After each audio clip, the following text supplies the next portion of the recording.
नमस्कार मंडळी, मी स्नेहल पुन्हा एकदा स्वागत करते आपल्या नवीन व्हिडिओमध्ये। आज आपण बघणार आहोत बीटाचे चिले ते कसे करायचे ते बघूया। त्यासाठी मी इथं छोटंसं एक वाटण तयार केलं।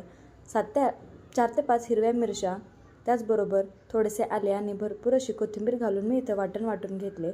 त्याचबरोबर मी इथं एक मोठा कांदा चॉपरमध्ये चॉप करून घेतला। त्याचबरोबर मी इथं 2 मीडियम आकाराचे बटाटे खिसून घेतले आणि त्याचबरोबर एक मोठ्या आकाराचा बीट देखील मी इथं व्यवस्थित असा बारीक खिसून घेतला। त्यानंतर हे सर्व साहित्य आपण एकत्र मिक्स करूयात। एका भांड्यामध्ये मी 1 कप ते 1.5 कप मी इथं बेसन पीठ घातले। त्यामध्ये चिरलेल्या सर्व भाज्या, केलेला हिरवी मिरची आणि कोथिंबीरीचा ठेचा घालून आपले बेसिक असे मसाले घातले आणि त्यानंतर आपण हे थोडे पाणी घालून आधी मिक्स करून घेऊयात।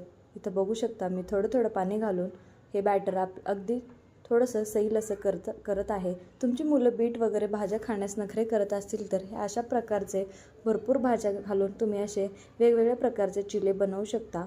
इथं बघू शकता आपलं बॅटर देखील व्यवस्थित असे तयार झाले। करण्यापूर्वी मी इथं थोडासा खायचा सोडा घातला आहे, जेणेकरून ह्याला जाळी अतिशय सुंदर येईल। इथं बघू शकता मी इथं तवा गरम करून घेतला आहे आणि त्यावर असा पॅनकेकसारखा हे चिले आपण व्यवस्थित असे दोन्ही साईडने खरपूस होईपर्यंत भाजून घेऊयात। अगदी बघू शकता किती सुंदर कलर आला आहे आणि चवीला देखील एकदम भन्नाट लागणार आहे। हे चिले तुम्ही तुमच्या मुलांना नक्की करून द्या आणि अशाच नवनवीन रेसिपीजसाठी गार्गीज फूड अँड ब्लॉग चॅनलला सबस्क्राईब करून ठेवा।